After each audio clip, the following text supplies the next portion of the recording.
Okay, everybody. I don't think this is a microphone for here. I think this is for recording. So, my name's Lee. I work for Integrity Partners part-time, and I recently started Ozark Green Roofs.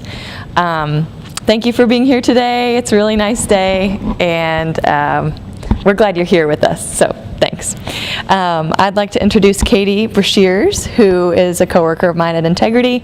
She can tell you about herself, but she's going to be the moderator. We have Cory, Amos, and Colin, Massey, and Becky, Roak on our panel, and I'll let them introduce themselves too. So when you're using this, if someone else needs to talk, just point it to them if it's a quick thing like that. But you use it to talk, like this. Okay. Hello, good afternoon. It has been a long day, but it's been very enjoyable. I feel like I've learned a lot. My name's Katie Breshears. I work with Integrity. I'm an architect by trade, and the way I got into stormwater, that's what this topic is about today, stormwater quality and quantity, is through my work at the Community Design Center. We worked on a project for Habitat for Humanity where we were introducing stormwater infrastructure through parks and other green infrastructure versus pipes into the neighborhood, and then we wrote a manual about it, and actually Cory and Becky and I all worked on that together, so it's kind of fun that I get to see them again. You want to start, Cory? You want to Sure. talk about yourself? I'm Cory Amos. I'm an architect at Moda Studio. Been there for almost 5 years. Before that, yeah, I know it's been it's gone by fast. Before that, I worked at the Community Design Center. It's an extension of the U of A, School of Architecture, graduated from the U of A. And like Katie said, I kind of got introduced, my first project out of school was low impact development. It was, a 2-year-long project, basically, to write, edit, publish the book. And that was sort of my introduction into stormwater. It's been kind of foundational in my career. It's still on Amazon. I don't get any of the proceeds, but I think if you're interested in stormwater after the talk, I think it's a good resource. I think we all have copies. We brought some.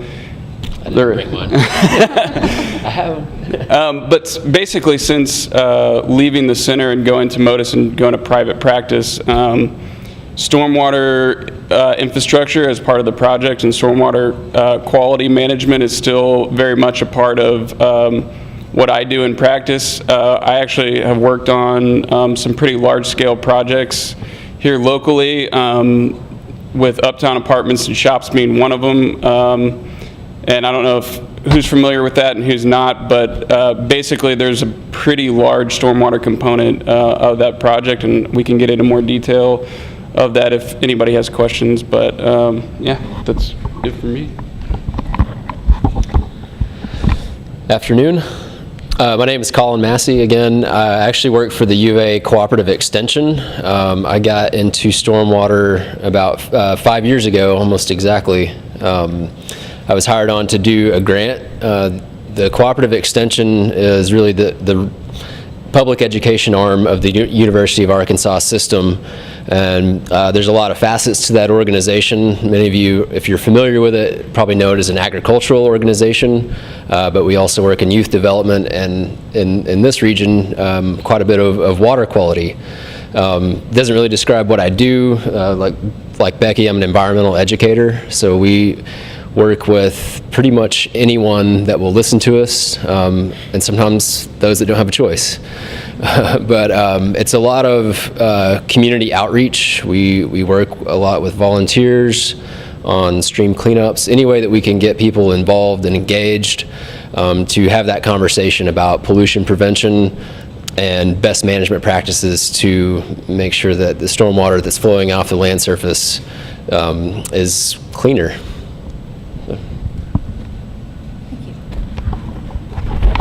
Hello, I'm Becky Roak, and I grew up an outdoors kid. I loved fishing and camping, and ended up going to the U of A here in Fayetteville, and got a landscape architecture degree in around think graduated 2010, and that's when I first, one of my first internships was with the Community Design Center, working on the low impact development. And even though I didn't play a huge part in that project, what little part I did play really set the foundation for my knowledge in low impact development. And from there, I was able to go and work with Michelle Hossel, who was the keynote speaker today. She was a site supervisor for Energy Corps. It's a kind of a subcategory of AmeriCorps. So I served there at the Office of Sustainability for a year, helping reduce or helping to increase energy efficiency with communities around Fayetteville. And then I met my former boss at a conference and was hired on at the Illinois River Watershed Partnership, where I worked in watershed work and helped to install rain gardens across the area for about 5 years. And then hopped over to the Beaver Lake watershed, where I'm at now.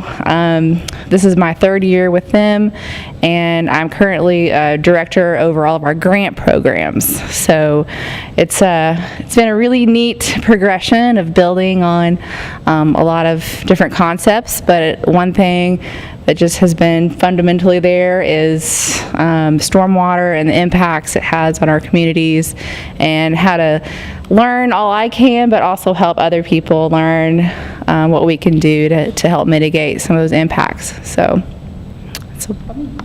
Great. So the way we're going to handle this panel today is I'm going to start in a bigger picture, talk kind of broader regional strategies, and then get down to what we can do as individuals. If anyone has any questions throughout, let me know, or raise your hand, or we can ask at the end. So, Becky, can I start with you?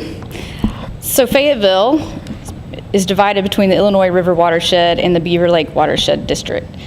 Where does the divide occur, and then what is the relationship between the two watersheds like? I'd be happy to answer that. So about 40% of Fayetteville is in the Beaver Lake watershed, and about 60% is in the Illinois River watershed.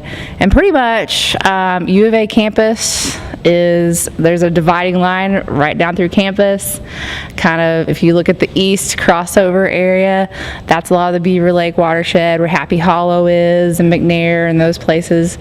But the line really just kind of goes, and yep, we might have a map we can pull up. Thank you. One more slide here. Yep, if we go back one. Yeah. So if you see at the far left, top of that, so about 40% of that little edge up there is Fayetteville, which is part of the Town Branch watershed, which is part of the greater West Fork watershed here. Oh, I don't think that works on the TV. But anyways, yeah. But anyways, yeah, it's that's how Fayetteville is divided. But as far as water cycling through this area, so Beaver Water District pulls water from Beaver Lake. Beaver Lake was formed back in the 60s when they dammed the actual White River, and it was dammed for flood control, but since then has had a whole other host of benefits, including our drinking water.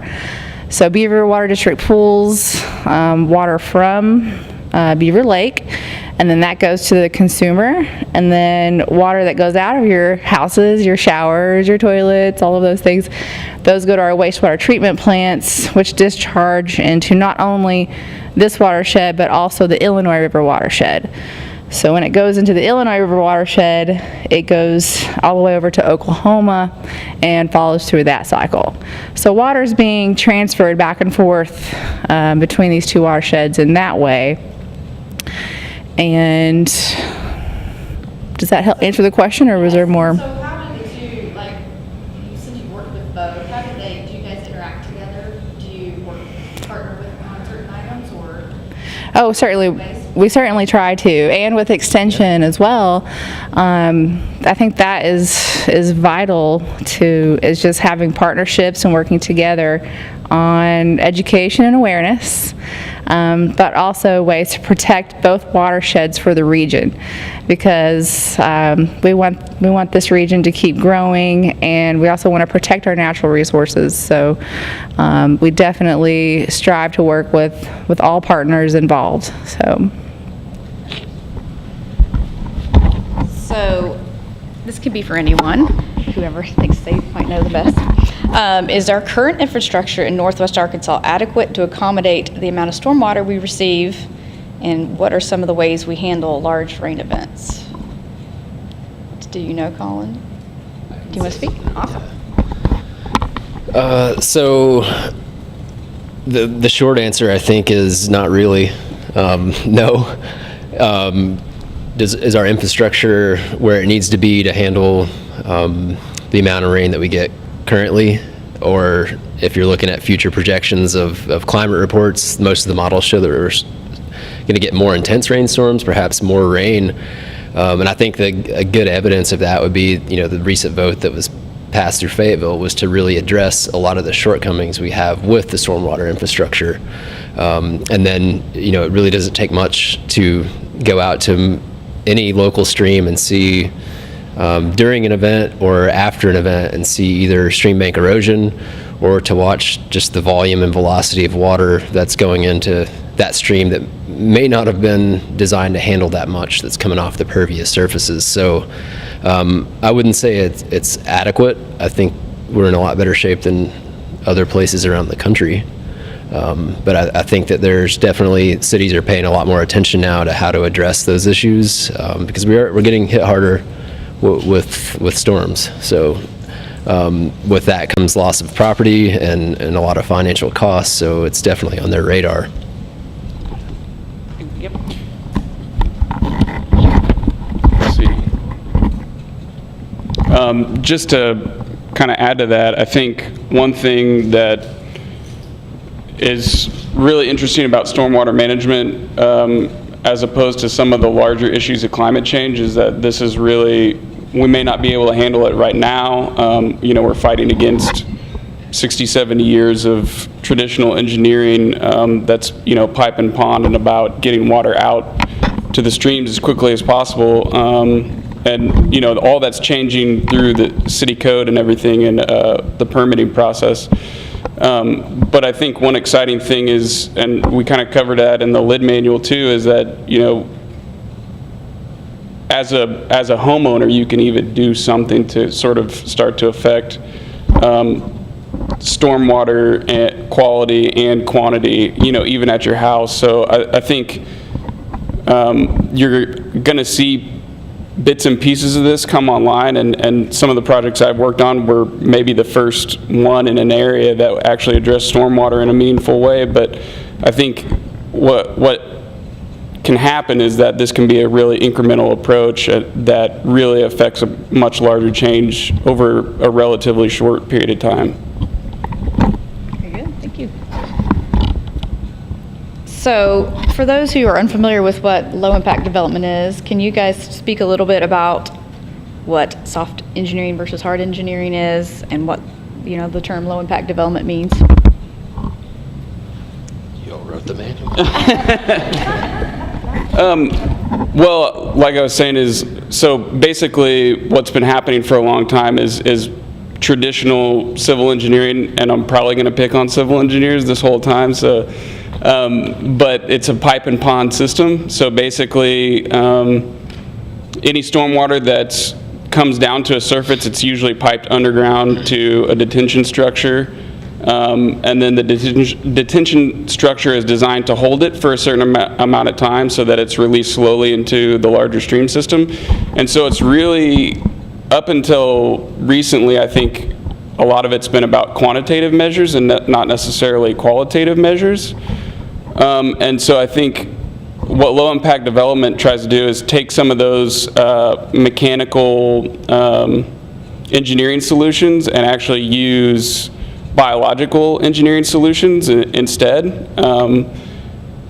So soft engineering is basically using, actually, let's flip through, just flip through some of these. So these are, this is the first few pages of the lid manual, and basically this talks about some of the larger scale issues that we have right now. So impervious surfaces, industrial landscapes, so chemicals on your lawn is a huge issue that runs off into the streams. Urban stream syndrome, where we're basically using concrete instead of normal natural stream banks. That channelizes the water and it moves faster, and so when you move out of that system you have high velocity, and that kind of tears out downstream from that.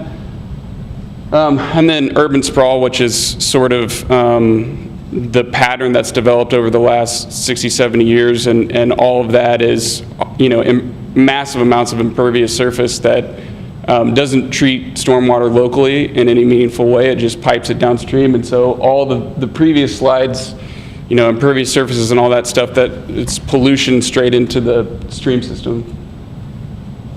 And then this is the result, is flash flooding, water contamination, stream scouring. Yeah, flip. What is stream scouring? Basically where the banks might answer better than me. It's basically, they could probably answer better than me. Go ahead. No, that's fine. I mean, it's basically just erosion within the stream, or stream banks that were once intact by plants and roots. When that's gone, then it's scouring, kind of scraping or scouring. Down-cutting. Yep, some different terms. So just tear it apart to the sides and just widen. So I just flip maybe, so basically low impact development is making hard engineering work like soft engineering. And what soft engineering does, in addition to water quality measures, is actually provide other ecosystem services like habitat, heat island mitigation, things like that. And then I just want one more slide. So this is at the detail level, right? So this is where you get a kind of hard engineering versus soft engineering. And a hard engineering solution, the pollutants are going, from parking, streets, things like that, go straight into the catch basin, to a detention pond. It's not treated for quality in any kind of way, and so those pollutants eventually end up in our stream and eventually to the larger watershed, which is Beaver. And on the flip side, at the detail level, using biological engineering or plants to be able to treat that locally. And infiltrate. Yeah. Go ahead. So I was thinking, when I was looking at the big picture for carbon reduction, though, I was reading about the carbon sinks being plants, the ocean, and soil. So low impact development just really makes sense to use if we want to reduce carbon. Then if we're adding organic material to our soils, that's going to absorb carbon. If we're planting more plants instead of concrete, that's going to absorb carbon.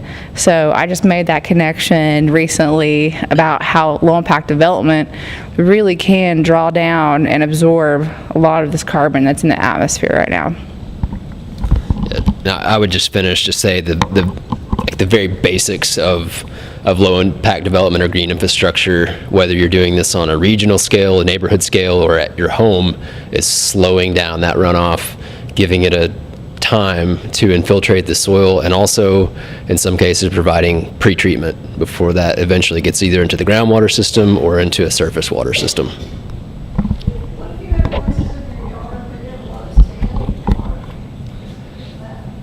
Different challenge. So it could be a number of things. When you have standing water on a property, it could be maybe you're near a stream, you have a high water table, or you have compacted clay or compacted materials that the water can't infiltrate through. So I've I've kind of just come to the solution, like, work with it. So if it wants to be wet, you know, and you have you can plant plants that like wet feet, make it a little wetland or something, or maybe you have an opportunity to treat that water up above it, up the slope, before it gets down to that spot in ponds, by either rain collection or rain gardens, bioswales. There's different landscape features that can keep the water from going to that area. Green roofs, yeah, things like that can kind of slow that water down before it gets to that spot. But really, I hate seeing people spend a lot of money on trying to work against something like that by trying to dig it out or put in French drains or more pipes and things, because it's not really solving the issue, and it's a big cost to the property owner. So.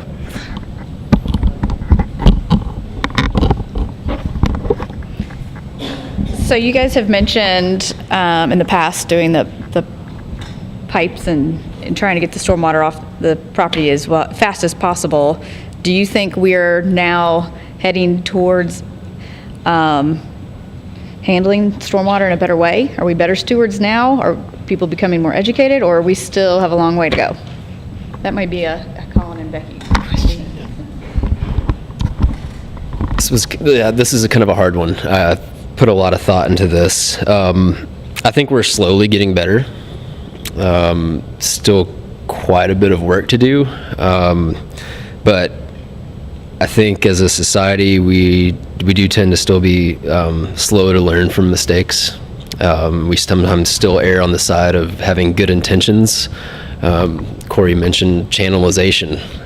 At some point someone thought that was a good idea.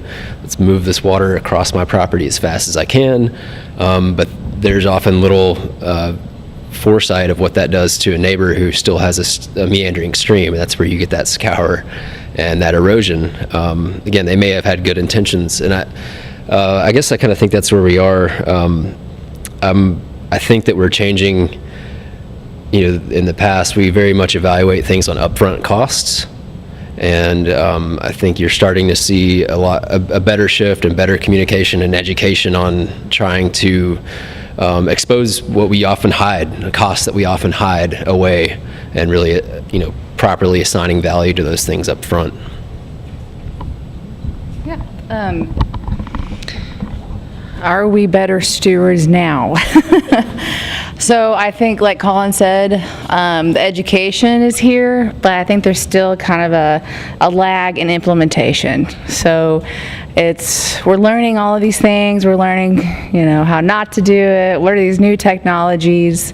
And now we're just at a point where we really need to start implementing all of these resources that we are learning about, which is kind of interesting, because if you go out and you try to Google search a designer for a rain garden, you may not get a whole lot of search engine responses. So I think it's we're at a shift now where there's an opportunity.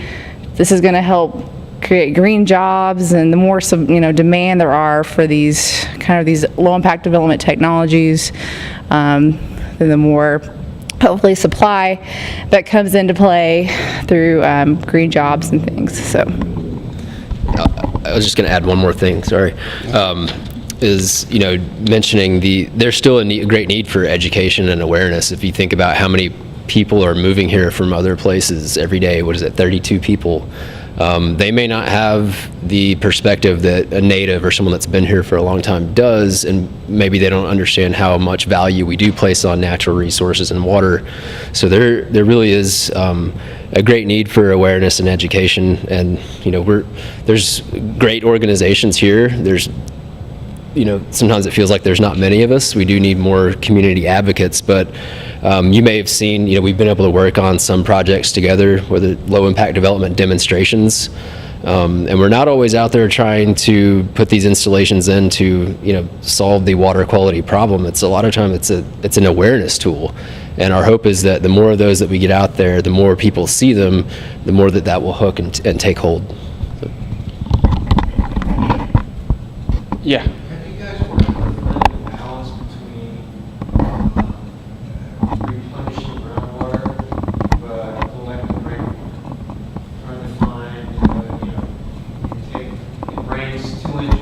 you only collect 1 inch because you want to have an inch in the ground.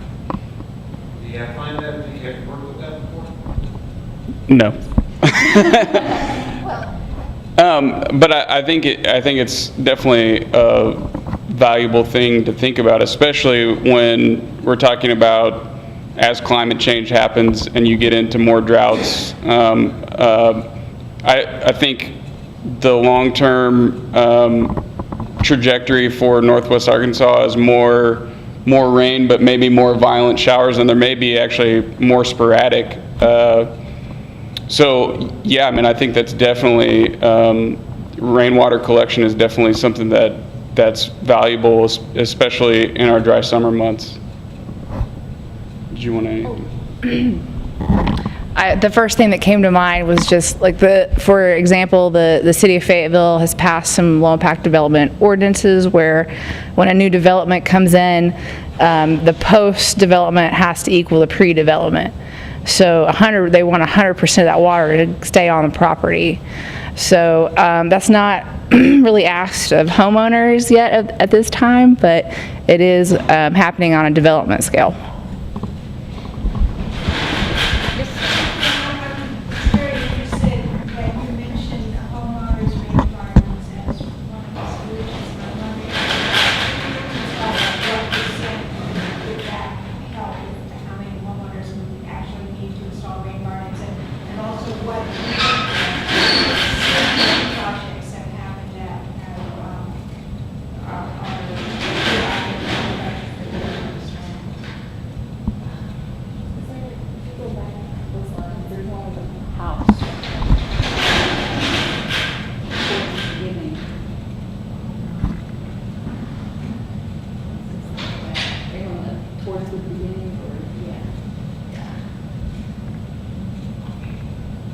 There were some big numbers here. There we go. There you go. Okay. So one more. Or the other way.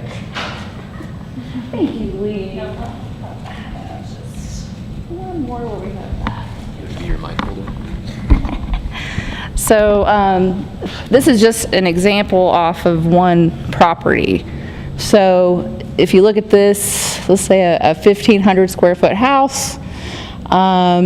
This is just this is using 1 inch rain, and let's say you have a 1,000 square foot driveway, a 1 inch rain, and these are going to generate, just based on a 1 inch rain, 925 gallons off the roof, 617 gallons off the driveway.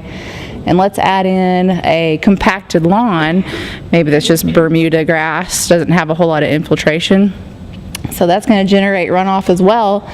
So the potential runoff off of this one property with a 1 inch rainfall event, which is most of our events are less than ½ an inch to an inch, but more frequently we are seeing the larger 3-5 inch rains. But that's 5,422 gallons just during one rain, and then that translates to 260,256 gallons per year off of just this one property. So when we're talking about what can we, my little yard doesn't matter, but it really does in terms of collecting gallons and putting it back into the ground.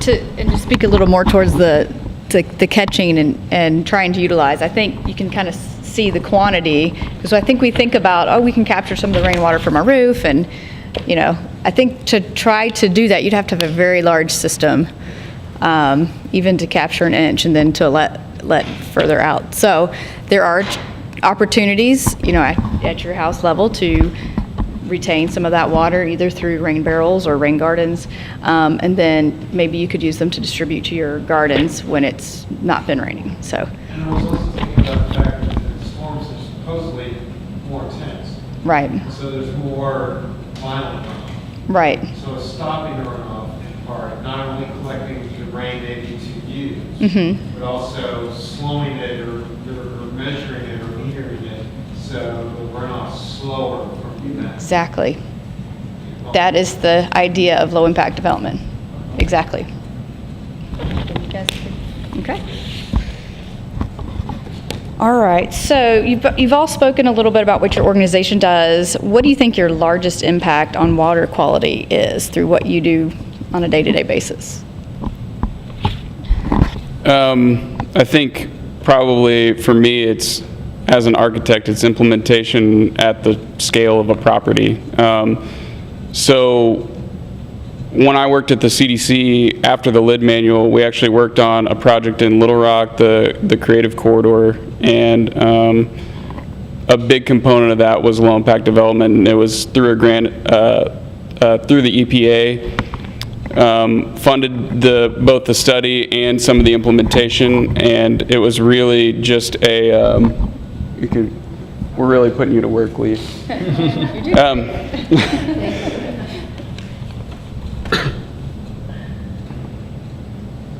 So, back one. So it was a 4-block study area. The orange in the diagram is surface lots.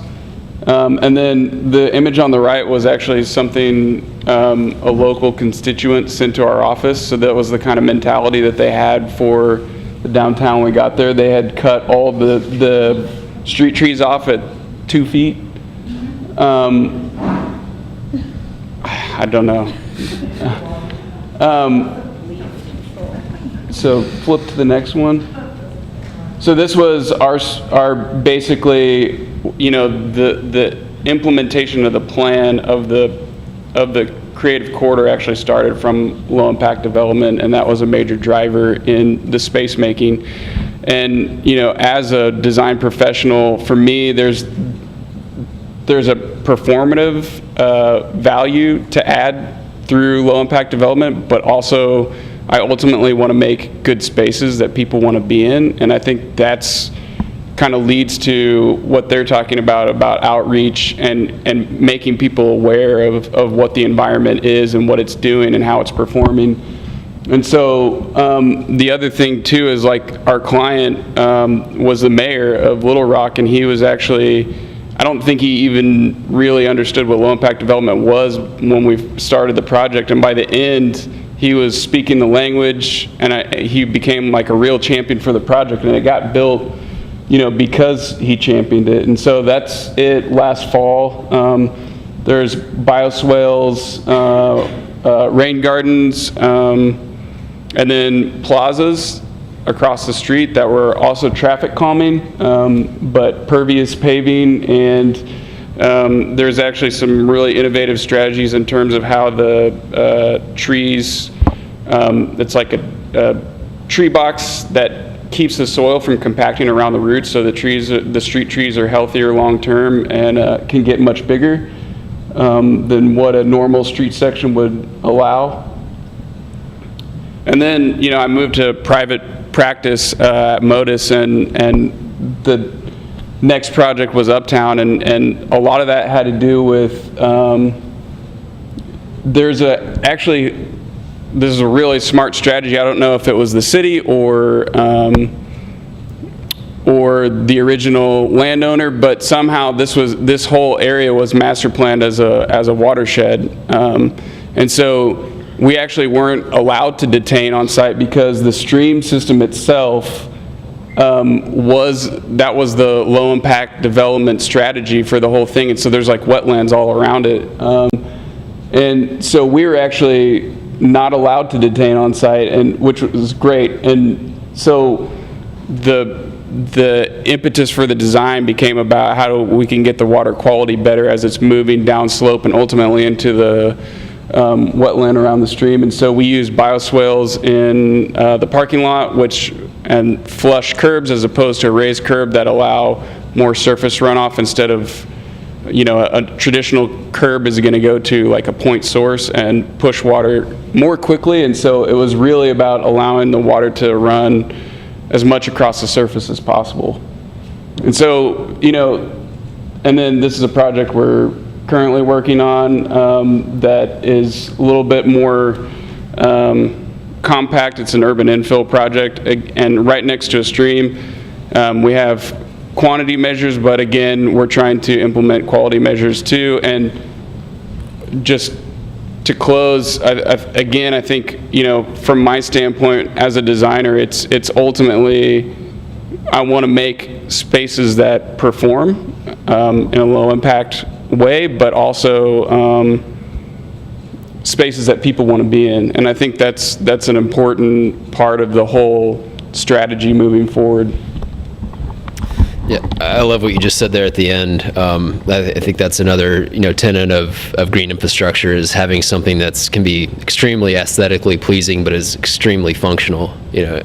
But back to the original question, I would say, the impact for the cooperative extension service is kind of what I mentioned in the beginning.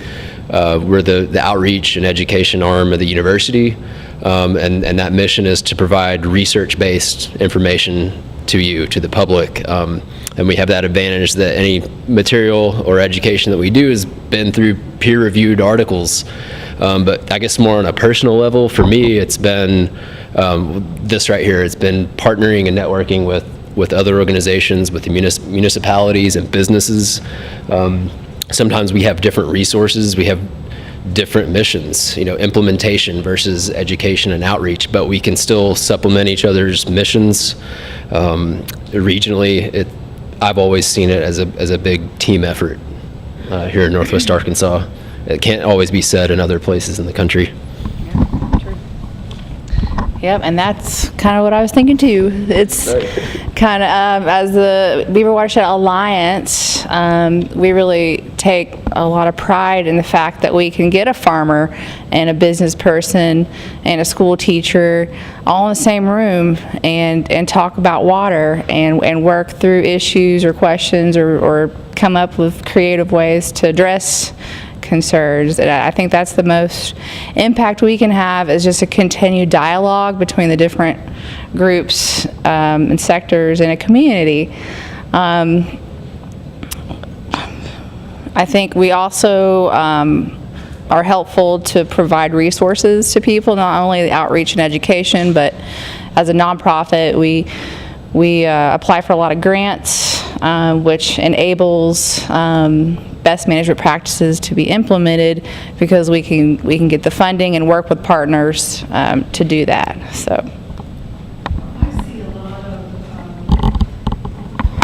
personally, developers in this area are not using silt fences properly. There's track out all over the place. There's, that's all running off into the streams. I mean, are there any penalties for people if they're not, doing standard stormwater BMPs? Can I jump in there? Yeah, so there can be penalties if there's usually an inspector within each city, and then there's, each city, another part of our office, they aren't here today. We have a stormwater team that works with 21 municipalities and jurisdictions here in Northwest Arkansas. So that's any urbanized area, city that's in an urbanized area. That's the 2 counties, Benton and Washington, as well as the university. And that team actually does provide training to those cities, to their public works, their transportation staff on those best management practices when there is construction, and also training for those inspectors at times. But with the way that you're growing, sometimes things go through the loopholes, for certainly. Every other week, and they don't have one standard stormwater procedure. 10 minutes. Oh, wow. That went fast. You guys want to speak to how homeowners things that we can do? I'd love to hear. Sure. Yeah, so Lee just signaled we had 10 minutes, so I'm going to skip down towards the bottom where we're going to talk a little bit more on a more personal side. So with that, you guys do education. I'm going to just skip down to what homeowners can do. This may be also about how we can educate not only us as people who have experience with low-impact development, can educate children, but also what can people do at their own individual homes. It looked like you had a lot of slides that talk to that, so I don't wanna- Oh, I'll do it. I can do a couple, but I'm sure y'all have some stuff too. I'll just share a few small scale things you can do. This is an example of a rain garden. So here's before, you see the runoff coming off the gutters and the roof, whereas normally it'd go to the storm drain, which leads directly to a creek or stream. But if you can intercept that with a rain garden, which is basically a bowl-shaped depression in your yard that you can plant plants in, it'll collect some of that water and let it infiltrate down into the soil. So here's kind of an example here, live example. This was a friend of mine. She took her driveway and actually took out some areas and made it more pervious area in her driveway. Yeah. Here's some different kind of, if you can, anytime you can find an alternative, I'll just kind of flip through these. An alternative to concrete on your property, we encourage that. So there's a lot of technologies out here. This is just only some examples, but even just something as simple as bricks. Just letting water be able to go into the ground. Large flagstone areas, your patios, you can take those out, put in nice stone. This is a decomposed granite, so you can buy it in bulk at White River Nursery. It makes a good soft surface if you want to do trails or anything. Where is this picture? That's in Rogers by Best Buy. Yep, we did a little trail there and green infrastructure example, but things like that, rain gardens, green roofs. I'm sorry I didn't have a picture of that. I thought that was on here. Oh yeah, here we go. Rain collection. You can get, we've found that those 55-gallon barrels aren't enough here for one rain. Those literally fill up and overflow in so quickly during a rain that you really need larger systems like this. There's your wet spot. That is part of a presentation. Native plants, anytime you can choose native plants versus non-native plants, those are great for landscape features because of this right here. You have soil, you have root systems, and your non-natives are very shallow, whereas your native plants have very deep root systems to help water get down into the soil. There was one here, it was like the ultimate low impact development yard. I wanted to show a picture. Oh, there's your green roofs. Yeah, so like here's a good example. They've got bricks on their sidewalk there leading to the front door. They have all plants in the front, stepping stones, things like that it can be a really pretty feature and you don't have to mow. And this is just kind of like, wow, what if every yard in the neighborhood looked like this? So, and Colin probably has some more. Yeah, sure. And I would say too, start small. If you can't immediately go to the Cadillac, small choices, redirecting downspouts instead of shooting straight down your driveway. Extend them, find a place where they can get some infiltration, and then maybe the biggest one, and I know we probably don't have time to get into this as much as we probably need another session, would be plant trees. Trees take up massive amounts of stormwater, provide treatment of pollutants. You can never go wrong doing that, and we definitely need more urban forest canopy, and yards and lawns are great places to do that, and they provide a great deal of value to your home as well.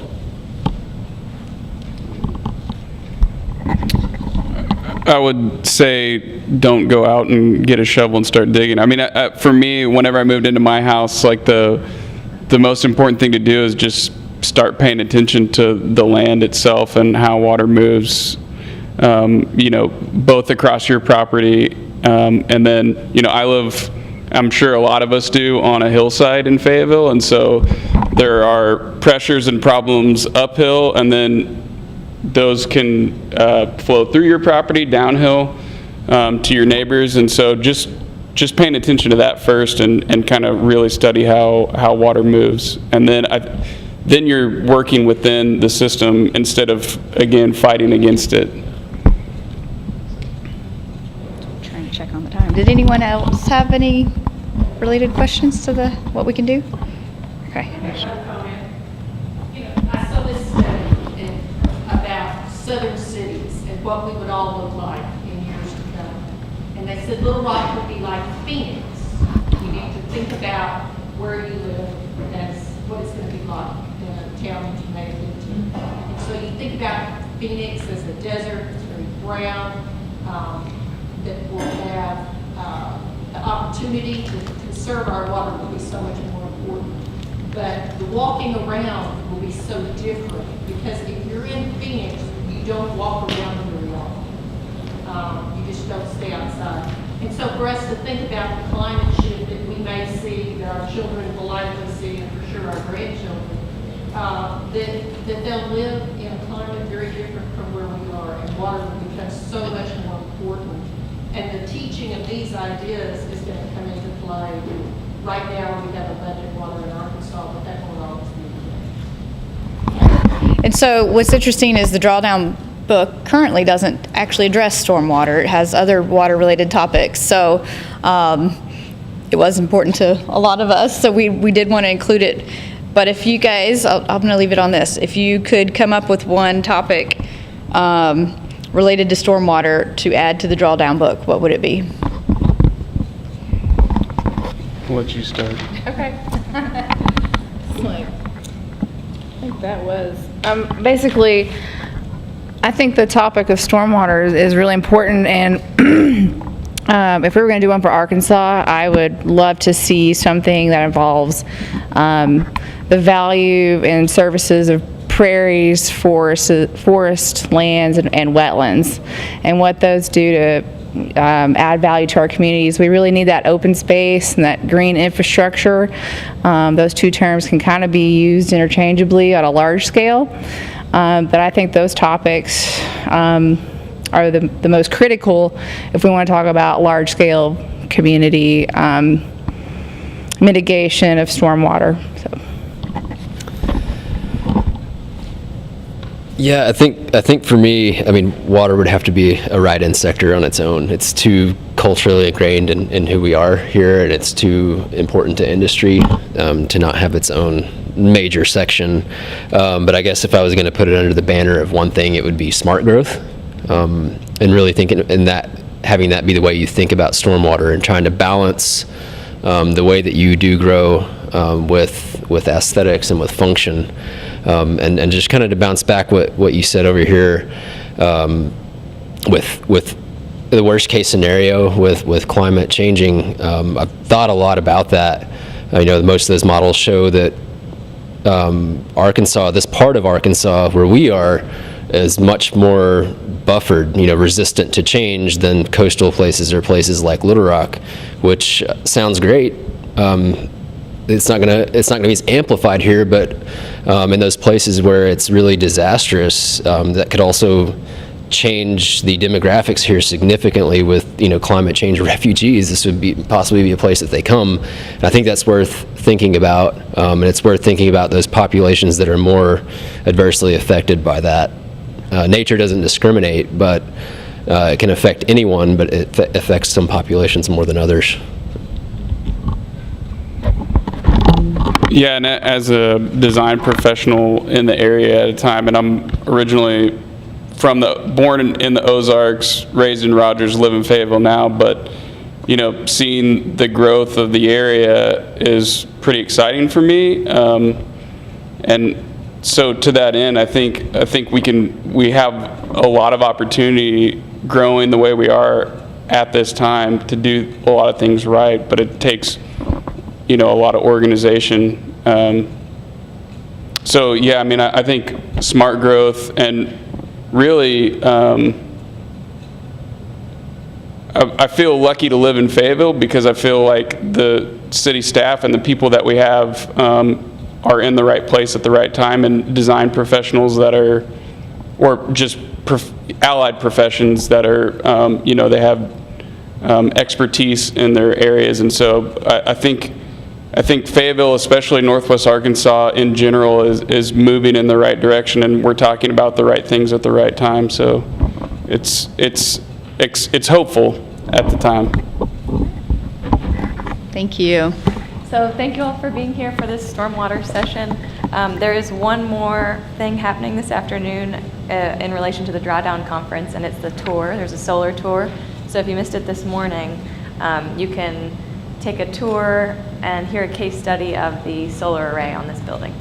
After this is the reception for the Citizens Climate Lobby. So if you don't have anything going on tonight, you should go there. Thank you for being here. It starts now. Where? Oh, where? You know, I'm not exactly sure. I would guess out here, or if nobody's out there, then in the next room. And let me just encourage you, if you have enjoyed